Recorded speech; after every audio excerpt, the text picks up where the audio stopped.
საქართველოს უძრავი ქონების ბაზრის დაახლოებით 70% დედაქალაქზე მოდის. გალთენ თაგარტის მონაცემებით, თბილისის საცხოვრებელი უძრავი ქონების ბაზარზე მოთხოვნა შენელებული რჩება და 2024 წლის იანვარ-აპრილის გაყიდვებს ჩამორჩება. როგორც პირველად, ასევე მეორად ბაზარზე. მიწოდების მხარეს 2025 წლის 4 თვეში გაცემული ნებართვების მოცულობა გაიზარდა, რაც საცხოვრებელ პროექტებზე გაცემული რამდენიმე დიდი ზომის ნებართვითაა განპირობებული. პირველად ბაზარზე ფასები კვლავ მზარდია, თუმცა ზრდის ტემპი შენელებულია, ხოლო ფასები მეორად ბაზარზე 2 თვის შემცირების შემდეგ გაიზარდა. უძრავი ქონების ბაზარზე გავლენას საბანკო რეგულაციები, განსაკუთრებით სესხების მიმართულებით და პოლიტიკური ფაქტორები ახდენს. ბაზარზე დაახლოებით 8-10%-ით არის შემცირებული გაყიდვები. 2025 წელს პირველ 4 თვეში გაცემული ნებართვები დაახლოებით 4%-ით არის წლიურად გაზრდილი.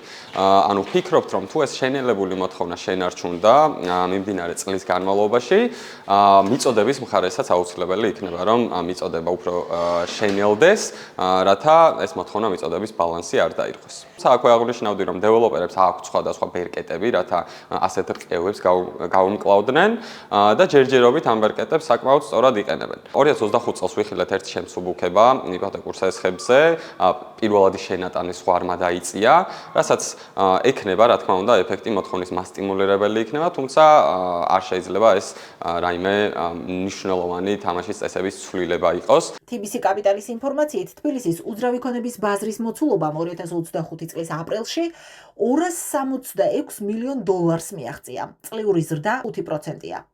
საშუალო გასაყიდი ფასი კვადრატულ მეტრზე $1200 გაუტოლდა და წლიურად 4%-იანი ზრდა აჩვენა. 12%-ით გაიაფებულია ქირა. ქირის ფასმა $10.07 შეადგინა კვადრატულ მეტრზე. როგორც TBC კაპიტალის უფროსი ასოცირებული მკვლევარი სალომე დეისაძე ამბობს, ბაზარზე მაღალი მიწოდება ნარჩუნდება. მოთხოვნა კი შენელებულია. ამ ტრენდის ხანგრძლივად შენარჩუნება რისკებს აჩენს, თუმცა ამ ეტაპზე უძრავი ქონების ბაზარზე საგანგაშო არაფერია. წლის დასაწყისიც ამ მხრივ აქტიური არის და იანვარი-აპრილის პერიოდში ჩვენ გვაქვს 462,000 კვადრატულ მეტრზე გაიცა თბილისში სამშენებლო ნებართვა საცხოვრებელ ფართზე, რაც წინა წლის იანვარი-აპრილთან შედარებით არის 24%-იანი ზრდა. იქედან გამომდინარე, რომ მოსახეზე გვაქვს შენელებული მოთხოვნა იანვარი-აპრილის პერიოდში, თუ ეს შენელება კიდევ უფრო გაღრმავდება პირობითად მომდევნო თვეებში და ფასი კვლავ მაღალი დარჩა და მიწოდებამ გააგრძელა გზა, რა თქმა უნდა, აქ უკვე იქნება საყურადღებო მდგომარეობა, თუმცა დღეის მდგომარეობით საგანგაშო სიტუაცია ამ მხრივ არ გვაქვს. ეკონომისტებისა და ბაზრის ანალიტიკოსების მოსაზრებას, რომ უძრავ ქონებაზე მოთხოვნა შემცირებულია, ბოლომდე არ ეთანხმება საკურა პროფერთის დამფუძნებელი ვიქტორია საკუროვა. მისი თქმით, თბილისის ბაზარზე აჟიოტაჟი მიგრანტების ტალღამ მოიტანა, თუმცა ეს ეფექტი ახლა განეიტრალებულია და ბაზარი სტაბილურობას უბრუნდება. ქირის ფასი კლებულობს, ხოლო კომერციულ მიმართულებაზე მოთხოვნა იმდენად მაღალია, მიწოდება ვერაუდის.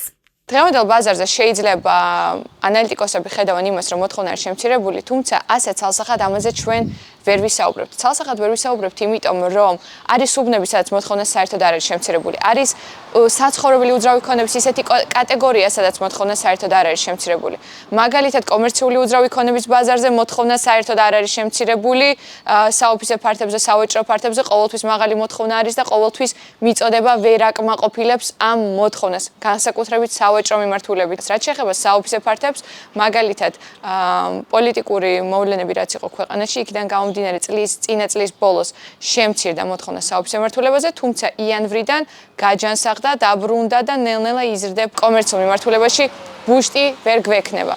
ეს არ ეხება სასტუმროებს, რადგან სასტუმროებზე მოთხოვნა უკვე წინა წლის პირველი ნახევრიდან დავარდნილია, როგორც იჯარაზე, ასევე ყიდვაზე. რა თქმა უნდა, მიგრანტების შემოსვლამ საქართველოში რამდენიმე წლის წინ საერთოდ აურია ყველანაირი დინამიკა, იმიტომ რომ კვლავ ბაზარზე არსებობენ მესაკუთრეები უძრავი ქონების, რომლებიც ყიდიან უძრავ ქონებას, რომლებსაც არასწორი წარმოდგენა აქვთ ღირებულებაზე და ძალიან მაღალი ფასი უდევთ დღემდე მიუხედავად იმისა, რომ ის კოლოსალური მოთხოვნა მაღალ ფასებზე არ არსებობს. სპეციალისტების მტკიცებით, ქვეყნის ეკონომიკისთვის მნიშვნელოვანია კრიტიკული სექტორების მდგრადობის შენარჩუნება, მათ შორის სამშენებლო დეველოპერული უძრავი ქონების ბაზარი ერთ-ერთია.